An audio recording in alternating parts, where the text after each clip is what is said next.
of that first image, and it will compare that encoder with the that latent vector with the other latent vectors.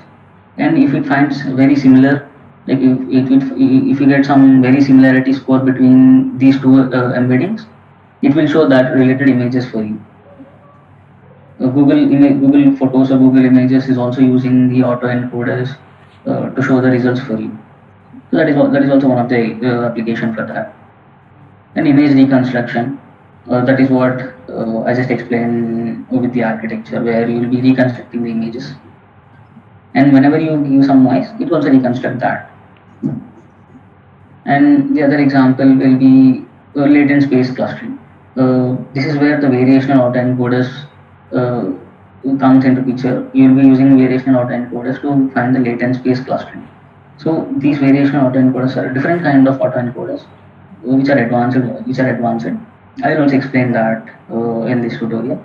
So it will find the latent space for that, and you can easily cluster the objects or the images or your data. You can easily cluster them using that latent space. So that is one of the application for that. And if you see the different types, there are many types of autoencoders. One is normal vanilla autoencoder, which I showed you before, and there are sparse autoencoders where the neurons will be dead, or they don't pass any signal to the other neurons. That is what sparse encoders. And the normal autoencoders are deep autoencoders, where you will be having many layers in between the input and the output. And we also have a convolutional autoencoder, where we'll be replacing that layers with the convolutional layers. Then it becomes the convolutional autoencoder. And we also have a denoising kind of an autoencoder, where it will remove the noise from the images or from the data. And the sequence to sequence autoencoder, where I said, you can use LSTMs to uh, uh, generate the next sequence. And the other type is a variational autoencoder, which is very advanced autoencoders, where it will be using the probability distributions. Instead of this latent vector, it will be using probability distributions, and it will try to reconstruct the images back. So because of that probability distributions, you can take the samples from that probability distribution, and you can construct a new images or a new data. That is why we almost call this variational autoencoder as a generative models, or what we can say GANs mostly.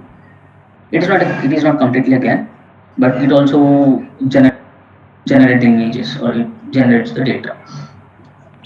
And let's understand with this an example. First, we will go with the image reconstruction. So you can understand how the autoencoders works and everything. So here we will be using TensorFlow. TensorFlow 2. Newest version of the TensorFlow for building all the autoencoders. So I'll just run that. And I'm using the MNIST dataset here. MNIST dataset, you already know about the MNIST dataset, which is the handwritten numbers. There will be numbers from 0 to 9, which will be handwritten. So we'll be using that dataset to reconstruct or remove the noise. And we'll be doing some other applications using the same dataset. So let's see. So here what I'm doing is, we'll be taking all these images and we'll be reshaping it to flatten vector, because we are not using a convolutional layers here. So we'll be using only dense layers, which will take in input in a 1D vectors, which cannot take input as in a 2D or other dimension data. So we will be resizing this one. These are images of 28 by 28. So we'll be resizing, reshaping that 28 by 28 images into 784 1D vectors, and we'll be normalizing the data also. So the data, so if you see these images are grayscale images, so the values will be always between 0 and 255, and there will be only one channel because it's a grayscale images. So if you want to normalize these images, we'll just divide that images with the 255. So all the values of these image, all the values of the in the images will be become will be between 0 and 1. So we will be normalizing that data, and this is what the autoencoder architecture will be. If you see, the first line will be the input layer, which will be having a shape of 784, because we are just passing the dimension of the 1D vector, which is 784, and we don't know how many inputs will be there, so we'll be just giving that as a blank. So this is the first input layer, and this input layer will send data to a 128 dimension hidden layer, which has a 128 neurons. So this will be connected to the 128 dimension neurons, and it will be having a activation of ReLU, and after that it will pass the output to the next layer, which has a 64 neurons, or what you say 64 dimensions, and we'll be passing the same after 64 it will be passed to the 32, and that 32 will be passed to the 16. So this is what our autoencoder will be. The input layer, sorry, the input layer, and 128 dimension neuron layer, and then 64, and then 32, and then 16. So if you see, it will be in a decreasing order. Like we want to get this input images in a low dimension space. So this 784 dimension will become now 16 dimension, and then we need to reconstruct it back. So for that reconstruction, we again need to get the 784 dimension data, because the input is of the 784, and we also want the output as a 784. So again, we need to reconstruct it. So that 16 dimension data will now become 32, and then 32 to 64, 64 to 128, and that 128 to 784. So let's build the autoencoder model here. So we need to give what will be the input layer and what will be the output layer. So the input layer is this, the output layer is this. So it will be building the model autoencoder. So let's see the summary. So if you see the summary here, you can just easily understand this. So let's say the first input layer will be 784, and then it converted to 128, and then 64, 32, and then 16. This is what the latent vector is, and then it again reconstructed back to 32, and then 64, and then 128, and then 784.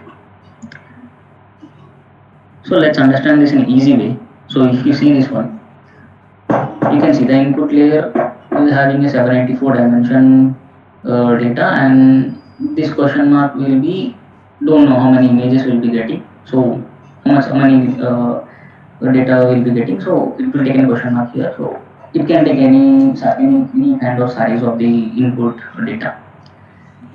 So the input layer will be having an input of 784 size, and it will be given at the 784 dimension data. So in the next you can see 784 to 128, and same thing will be going on. So again, if you see the output dimension, it will be having an input of 128, and it will be giving an output of 784. So that is what we want exactly. And if you see, and the next step will be the compiling of your model. So you need to give the optimizer, and you need to give the loss function also. So here I am giving an optimizer of Adam. You can use any other optimizers like RMS-pop, ADA delta, or stochastic gradient descent, or gradient descent. You can use any other optimizers. So I am using the Adam, and the loss function will be the MSE, no mean squared errors. So whatever, you can use any. I said the values if you see here. The last layer we have an activation of sigmoid. So all the values will be converted to between 0 and 1, and we also have an input between 0 and 1. So you can use binary cross entropy as well as a loss or anything. So it will be taking some time. So I already ran that for you. If you see for this one, autoencoder.fit, where it will be training your model. So you need to give the input and the output. Usually we use it to give the x as an input and the labels as an output. But if you see, we have given the input and output as the same, which is the x train, which is the training set, or the images what we can say. So the input will be same and the output will be same. And the number of epochs is 100 and batch size is 256.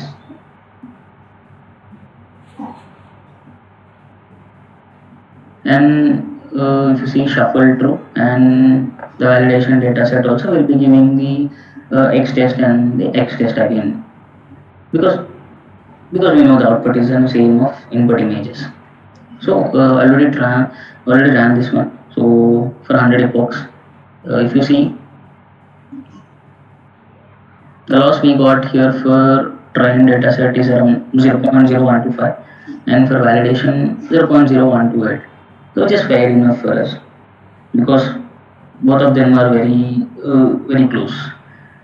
So and the next we will be predicting the data for X test. So this is what the output images. So I'm just plotting them so you can see here. So this is what the input. The first row has an original data set, the input images, and the second row are the reconstructed back images. So if you see, it worked fairly well, we can say, because you can see the data is also good, and there is a little bit of the this one which is not correctly reconstructed, the 9 as well, but it worked very well, we can say. and and we can use the same model for doing the dimensionality reduction. As I said, the first application is a dimensionality reduction, so we can make use of this one for reducing the dimensions. So one change what I did here is I just added the other layer here to reduce that dimension to 2. Previously we stopped at 16, right? And then from 16 we reconstructed it back to 32. So what I did here is I just converted that from 16 to 2, and then again 2 to 16, 32, and reconstructing back to the original dimensions. So I'm using the same optimizer here and same loss function here. You can see the number of epochs and the size as well, batch size. And I'll just run this one also. So if we just go down, we can see the loss, which we can say it is high than the loss which we got for the previous model. That is because we try to compress more. Like we try to compress it to a 2-dimension space instead of 16 dimensions, which we did in previous model. So it lost so we can say uh, it lost a lot of information in the 2-dimension space. So that's fair enough because we are converting from 784 to a 2-dimension. So we can say it can easily lose a lot of information. So that's okay, but yeah, we can see the reconstructed images of this one. If you see here, this 4 is reconstructed as 9, and this 4 also is reconstructed as 9, and this 5 is reconstructed as 6. If you see, this model is not as good as the previous model. Because the reason I said we are just finding the latent vector of very low speeds here, and it lost a lot